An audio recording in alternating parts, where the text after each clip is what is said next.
ମା ଆଉ ଗୋଟେ ଛୋଟ ଗପଟେ। ଶିକ୍ଷା ଲାଭ।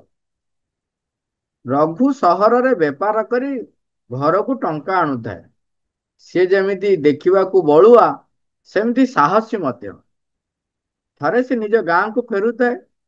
ଟଙ୍କା ଥଳିଟି ଏପରି ଭାବରେ ଅଣ୍ଟିରେ ଖୋସିଥାଏ, ତାହା ସମସ୍ତେ ଦେଖି ପାରୁଥାନ୍ତି। ବାଟରେ ଗୋଟିଏ ଚଟି ଘରେ ସେ ଖିଆପିଆ କଲା। ଚଟି ଘର ମାଲିକ ତାକୁ କହିଲେ, ବାବୁ, ତମେ ଟଙ୍କା ଥଳକୁ ଏମିତି ପଦାକୁ ଦେଖାଇ ଯିବା ଆସିବା କରିବା ଠିକ ନୁହେଁ। ଚୋର ଖଣ୍ଟଙ୍କ ଆଖିରେ ପଡିବ। ରଘୁ ଠୋ ଠୋ ହସି କହିଲା, ମୋଠୁ ଟଙ୍କା ନେଇଯିବ ଏମିତି ଚୋର ଜନ୍ମ ହୋଇନାହିଁ।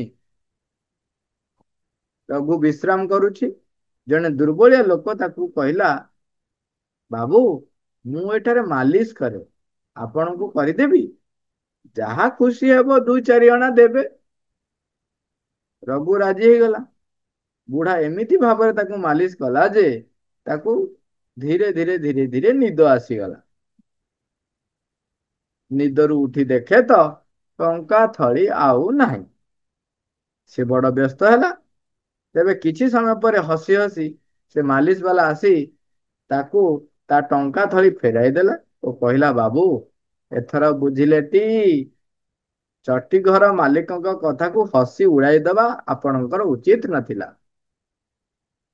ଦେଖନ୍ତୁ, ଆମେ ଏବେ ଯୋଉ କଥା ହଉଥିଲେ ଅର୍ଥ ସମ୍ପର୍କରେ, ଏଇଥିରେ ସେଠି ସେ ଯୋଉ ବାହାରେ ଅର୍ଥକୁ ଦେଖେଇକି ବୁଲୁଥିଲେ, ମୋର ସାହସ ଅଛି, ଏମିତି ଅଛି, ସେମିତି ଅଛି। ତେଣୁ ଏଠି ଏ ଗୋଟେ ଲାଇନ କହିଲେ, କଣ କହିଲେ ସେ, ଯେ ତମେ ଟଙ୍କା ଥଳକୁ ଏମିତି ପଦାକୁ ଦେଖାଇ ଯିବା ଆସିବା କରିବା ଠିକ ନୁହେଁ। ଚୋର ଖଣ୍ଟକୁ ଆଖିରେ ପଡିବ। ଏ ସାଧାରଣ ହିସାବରେ ଲେଖା ହଉଛି ଯେ ଚୋର ଖଣ୍ଟକୁ ଆଖିରେ ପଡିବ। କିନ୍ତୁ ମାଙ୍କୁ ଯେତେବେଳେ ପଚରା ହେଇଛି, ମାଙ୍କୁ ଜଣେ ପଚାରିଲେ, ମା, ଆପଣଙ୍କ ରୁମକୁ ଅଳ୍ପ କେତେ ଜଣ ଲୋକ ବ୍ୟବହାର କରୁଛନ୍ତି, ଆସୁଛନ୍ତି। ସମସ୍ତେ ତ ଉଚ୍ଚ ସାଧକ। ସେମାନେ କଣ ଟଙ୍କା ପଇସା ନେଇଯିବେ? ଆପଣ ଡ୍ର ଟାକୁ ତାଲା ପକେଇ ରଖୁଛନ୍ତି, ସେଥିରେ ପୁଣି ଅଳ୍ପ କିଛି ଟଙ୍କା ଅଛି।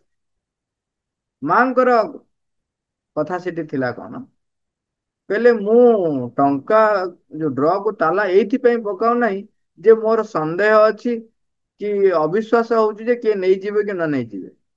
ଏଇଥିପାଇଁ ପକଉଛି ଯେ ବିରୋଧୀ ଶକ୍ତି କାହାକୁ ଗୋଟିଏ ଅସ୍ତ୍ର ନ କରୁ, କାହାକୁ ଗୋଟିଏ ଏଇ ପ୍ରବୃତ୍ତି ଦ୍ଵାରା ପରିଚାଳିତ କରି ନ ଦଉ। ସେ କଣ କରିବ, ଆସି ଭିତରେ ପଶିଯାଇକି ତମ ଭିତରେ ସେ ପ୍ରବୃତ୍ତି ଟାକୁ ଜାଗ୍ରତ କରେଇ ନ ଦଉ। ସେଇଥିପାଇଁ ଇଏ ହଉଛି ସତର୍କତା। ତେଣୁ ଆମକୁ ଦେଖନ୍ତୁ, ମା ଭଗବତୀ, ଦିବ୍ୟ ଜନନୀ, ସବୁ ଜିନିଷକୁ ନଜର ରଖୁଛନ୍ତି ଯେ ଆମ ଭିତରେ ଗୋଟେ ମନ୍ଦ ପ୍ରବୃତ୍ତି ଯେପରି ନ ଆସିବ, ସେଥିପାଇଁ ସିଏ କେତେ ଯତ୍ନବାନ। ତେଣୁ ଆମେ ଚେଷ୍ଟା କରିବା, ମାଙ୍କୁ ଆହ୍ୱାନ କରିବା, ଆମେ ମାଙ୍କ ଦ୍ଵାରା ସବୁ ସମୟରେ ଯେପରି ପରିଚାଳିତ ହେଇପାରିବ।